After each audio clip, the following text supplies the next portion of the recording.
қазақ дипломатиясы тәуелсіздік үшін күресін айтқанда қорытынды мынаны айтуға болады. Қазақ дипломатиясы осы тәуелсіздік үшін көп еңбек етті. Себебі сізге жаңа айтқандай Қазақстан тәуелсіздік алу үшін көп еңбек етті. Оған бір мысал келтіруге болады. Мәселен, тәуелсіздік алмай-ақ тұрып, жаңа мен алдында айтып кеткендей, бүкіл Ислам конференция ұйымы барлық мұсылман мемлекеттерінің саммитіне Қазақстан қатысты. Екіншіден, Қазақстан тәуелсіздік жарияламай тұрып, 1991 жылы тамыз айында Қазақстан президенті Нұрсұлтан Назарбаевтың шақыру хатшысы Джеймс Бейкер Алматыға келді. Сол уақытта мен сыртқы істер министрінің міндетін атқаратынмын.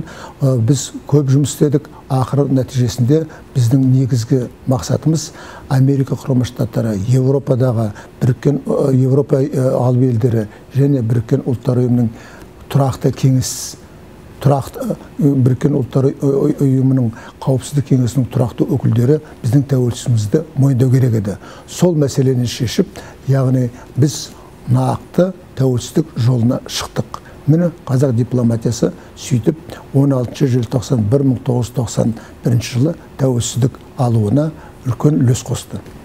Тәуелсіздік алғаннан кейін біздің сыртқы істер министрлігі қазақ дипломатиясының жұмысы қалай жолға қойылды?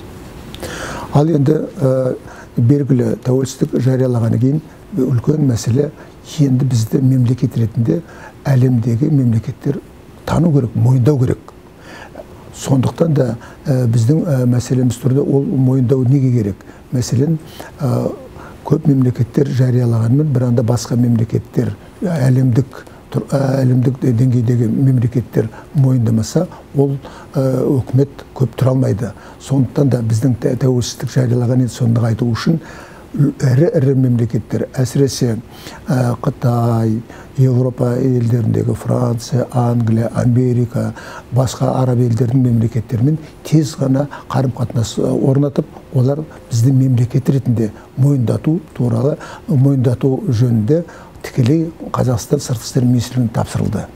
Осы жөнінде айтайын дегенім, бұл абыроймен біз орындадық. Қазақстан тәуелсіздік жариялағаннан кейін бір айдың ішінде бізді 40-қа жуық мемлекет мойындады. Бір айдың ішінде. Ал енді 1992 жылдың соңына шейін бізді 100-ден астам мемлекет мойындады. Ол әр мемлекетпен келіссөз жүргізеді.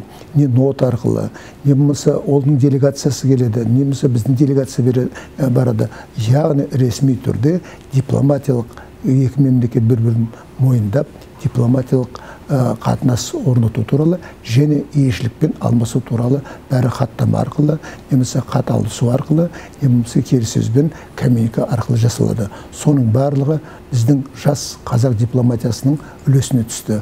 Айтуым керек, бұл жерде үлкен жұмыс Қазақстанды осы қалыптастыру, үлкен жұмыс Қазақстан тәуелсіздік алғаннан кейін біздің дипломатия қызметіне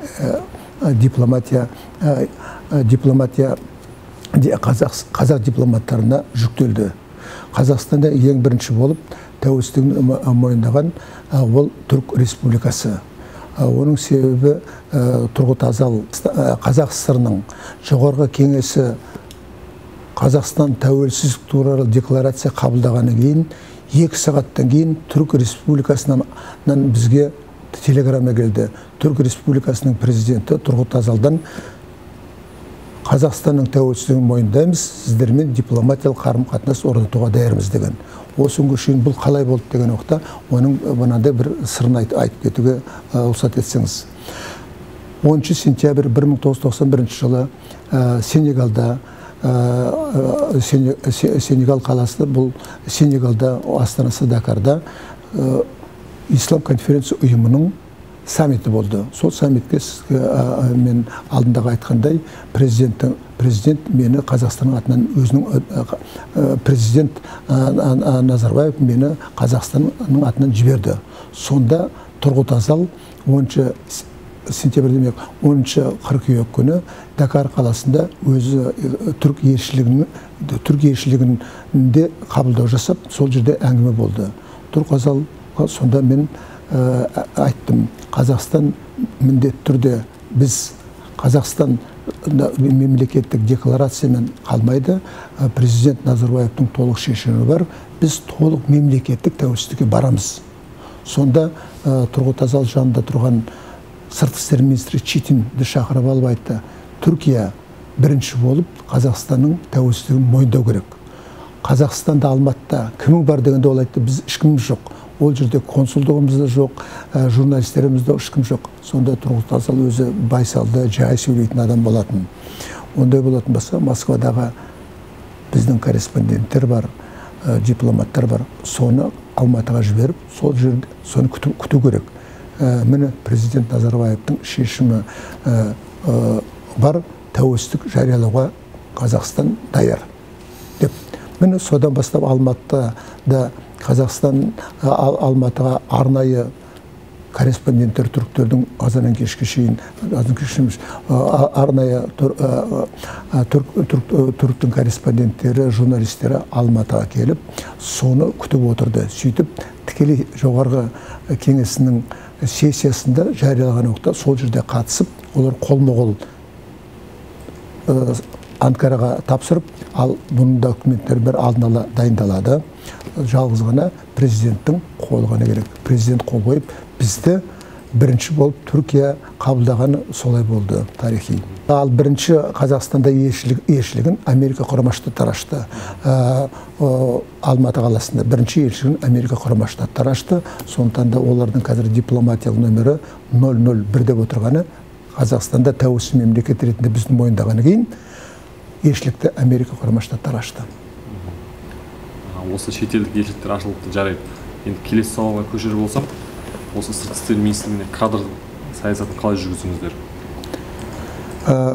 Шынын айту керек, Совет одағында барлық сыртқы саясат бәрі Москваның қолында, КСРО сыртқы істер министрінің қолында болған кейін, кадр мәселесі жалғыз Қазақстан барлық одақтас республикаларда тапшы болды. Оның үстінде сол жылдары тәуелсіздік жарияларының алдында Қазақ СССР сыртқы істер министрлігінде небәрі 1991 жылдың басында Қазақ СССР сыртқы істер министрлігінде небәрі 26 адам істейтін.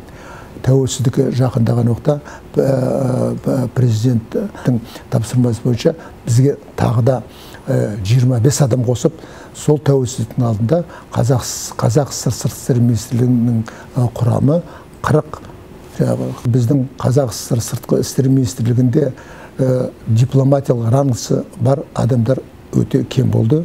Және шетелде Совет одағының елшілігінде істеген тәжірибелі адамдар да кем болды. Сондықтан да бірінші уақытта бізге өте қиын болды. Сондықтан да тәуелсіздік алғаннан кейін КСРОда істеп жүрген, КСРО сыртқы істер министрлігінде істеп жүрген белгілі дипломаттар Тоқаев, Құрманғожин, Омаров,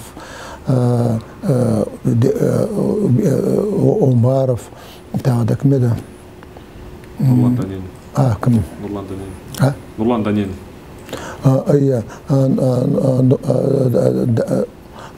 Даниловке шақырып алдық. Түсінген тағы да кім қазір неде елші? Израильде. Ғалым Оразбақ? Жоқ. Одан кейін қазір келші.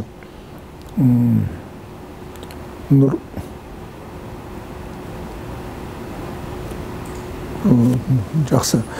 Данилов және басқа дипломаттарды шақырдық.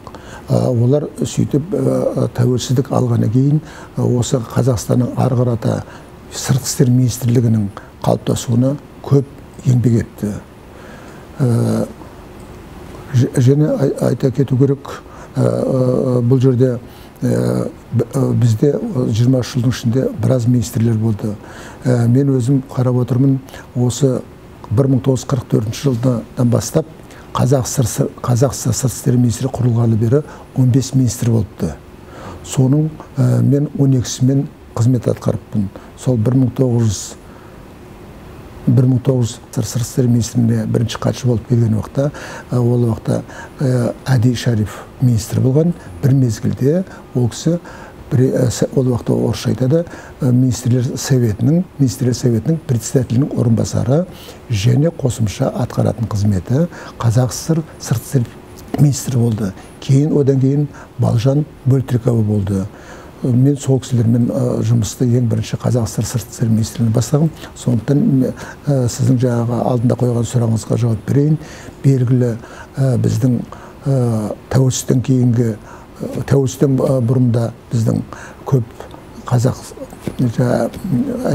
Тәжібаевтың министрі болған бірінші Төлеген Тәжібаевтан бастап мақта бізде белгілі қоғам мемлекеттік қайраткерлері сыртқы істер министр қызметін атқарды. Ал енді тәуелсіздіктен кейін жаңа сіздің алдыңызда қойған сұрағыңызға жауап берейін. Осы Қазақстан сыртқы істер министрінің қалыптасуға және оның дипломатиясын жүргізуге, Қазақстанның авторитетін дипломатияға жүргізуге атсалысқан белгілі президенттің сыртқы саясатын жүргізуде үлкен атсалысқан ең бірінші біз атап өтуіміз керек, ол Қасым-Жомарт Кемелұлы Тоқаев. Қазіргі ол кісі сенаттың төрағасы және бірінші тарихта қазақтың тарихында бірінші біріккен ұлттар ұйымының Қазақтың тарихында бірінші рет біріккен ұлттар ұйымының бас секретарының орынбасары болып, Женевадағы Европа бөлімшесінің бастығы болған және бірінші қазақ тарихта бірінші қазақ ол Тоқаев. Сондықтан да Тоқаев жалғыз ғана Қазақстан Республикасы емес, әлемдік деңгейдегі дипломат деуге толық құқымыз бар. Бұл жағынан қазақ дипломатиясы осы тәуелсіздіктің арқасында көп біраз жетістіктерге жетті. Және қазір біздің біраз адамдар басқа халықаралық ұйымдарда қызмет атқарып жатыр. Халықаралық ұйымдарда Қазақстанның атынан қызмет атқарып жатыр. Жақсы сөз бар, елдестірмек елшіден деген. Осы сыртқы саясатта елшілік қызметте жүрген тұлғалар жайлы айта кетсеңіз. Ал енді шынында да осы тәуелсіздік жылдары шет елде Қазақстанды көрсетіп, біздің жетістіктерді, біздің саясатты жүргізіп жүрген, ол елдермен достасып, ол елдермен көп инвестиция түсірген, біздің беделімізді әлемдік деңгейге көтерген біздің біраз білікті елшілеріміз бар.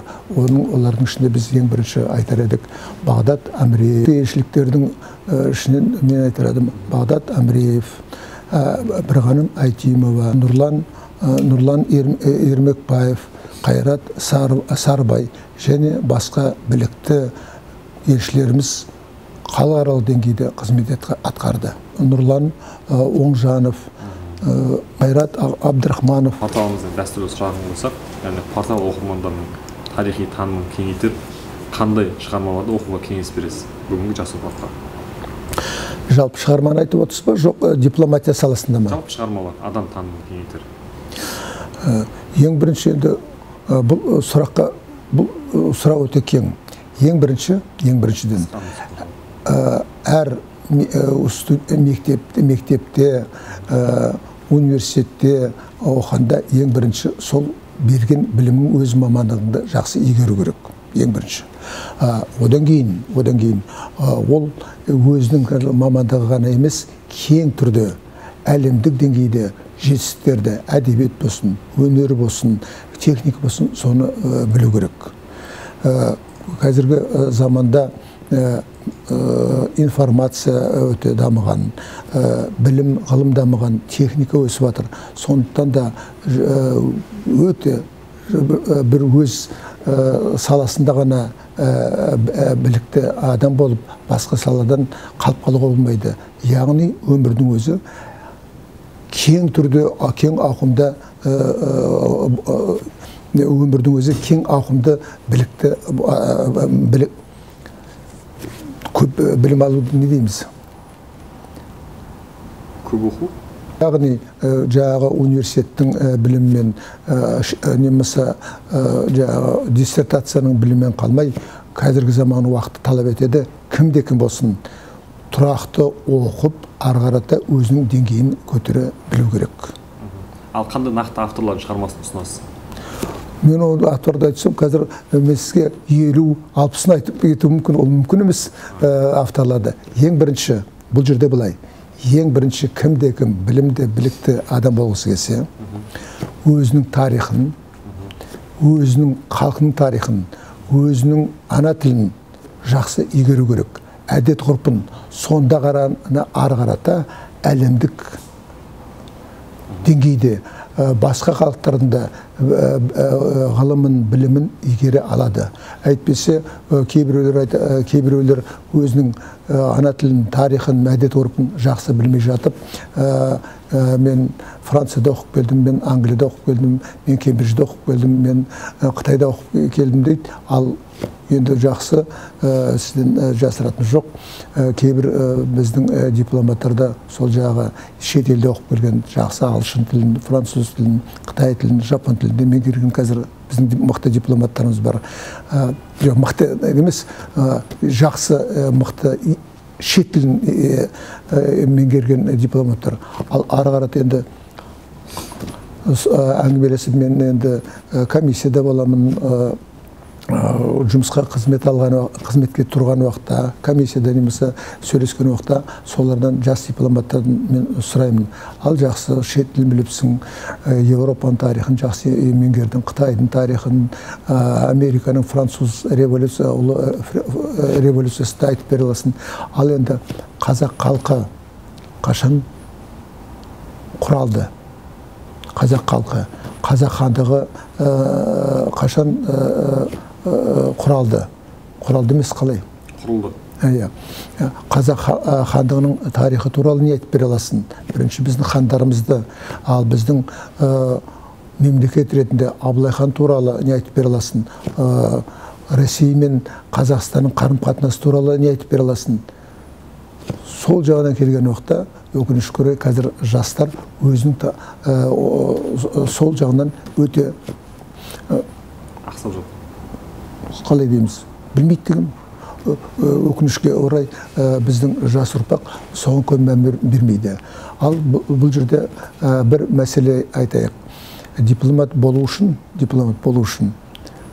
жалғыз ғана жоғарғы жақсы білім, шетелді жақсы білуден басқа, ол ең біріншіден дипломатияға әркімнің бір қабілеті болу керек.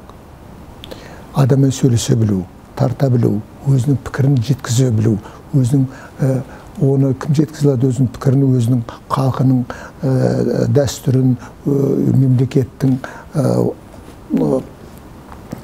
мемлекеттің мүддесін қорғай алатын кім? Ең бірінші ол өз халқының тарихын, мәдениетін, тілін білетін адам. Сондықтан да мен көбінесе мені көп ойланатын нәрсе, біздің болашақ программасы бойынша оқып келген жастар, мен олармен әңгімелестім. Олар жаңағы айтып отырмын, Англияда оқып келген, Англияның тарихын біледі, Англияның заңында біледі, заңгер. Ал қайтып келгеннен кейін Қазақстанның экономикасын, Қазақстанның қазіргі жағдайын, Қазақстанның қандай заңдар шығып жатыр, оның бәрін оқытпайды. Яғни анаяққа келген уақытта Қазақстан оларға бір басқа жат мемлекет болып көрінеді. Сондықтан да болашақ программасына барған адамдарға міндетті түрде шет елде білімін, ғылымын алды, бірақ та олардың заңы барлығы, экономикасы мүлдем Қазақстаннан бөлек. Олардың ғылым техникасы Европада, Жапонияда, Кореяда алғы кеткен. Сондықтан да соларды енді Қазақстанға қалай алып келу керек? Сол техниканы, Қазақстанды экономикасын білмей жатып, шет елден экономикасымен салыстыра бастайды. Бұнда тағы да бір қызық нәрсе, көбінесе біздің ол болашақ бітірейін. Сондықтан да болашаққа барған біздің жастарымызды міндетті түрде Қазақстанның тарихын, Қазақстанның экономикасын, біздің мемлекеттік құрылымды, біздің конституцияны, соны оқыту керек. олар шет елде оқып біздің конституцияны жақсы білмейтін жас мамандар баршылық. Осы тұрғыда біздің білім және ғылым министрлігі талайда айтылып айтыр, бірақ оның барлығы орындалмай жатыр. Шет елге жіберерде оларды жақсылап Қазақстанның тарихынан бастап, тілі мәдениетінен бастап, ары-қарата қайтып келген біздің заңды бәрін оқыту керек. Оқыту керек. Ал енді жағы тағы бір пікір айтып кетейін. Назарбаевпен аяқтайын да. Енді қысқаша айтайын ба? Қорытындыласаңыз, уақыт. Иә, уақыт бар.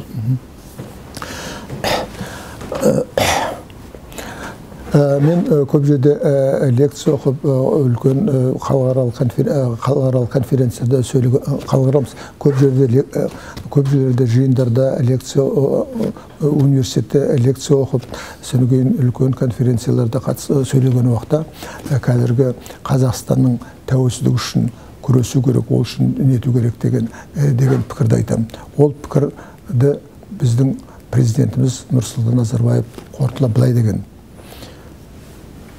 тәуелсіздік алу бізге оңай болған жоқ. Ал тәуелсіз мемлекет ұстау одан да қиын болады. Ол үшін күресу керек, еңбек ету керек деген. Шын мәнінде де Совет уақытысында Қазақ СССР Совет одан құрамында болды. Біздің қауіпсіздігіміз, біздің экономикалық жағдайымыз, біздің шекарамыз бәрін Москва Совет одағы ұстап отырған. Ал енді біз мемлекет болғаны кейін, енді өзіміздің жерімізді қорғау, шекарамызды қорғау, өзіміздің енді барлық экономикалық қауіпсіздік, біздің қай елменен қарым-қатынасты орнату, елді қорғау, оның барлығы енді өзіміздің қазақ халқының мойнына түсті. Сондықтан да енді ешкімге басқа біреуге сеніп бұрынғыдай Москваға, Совет одағына, КПСС-қа сенбей, қазіргі барлық ауыртпашылық та, қиыншылық та өз мойнымызға түсіп отыр. Біз соны ақтай білуіміз керек. Жақсы, сұхбатыңызға рахмет.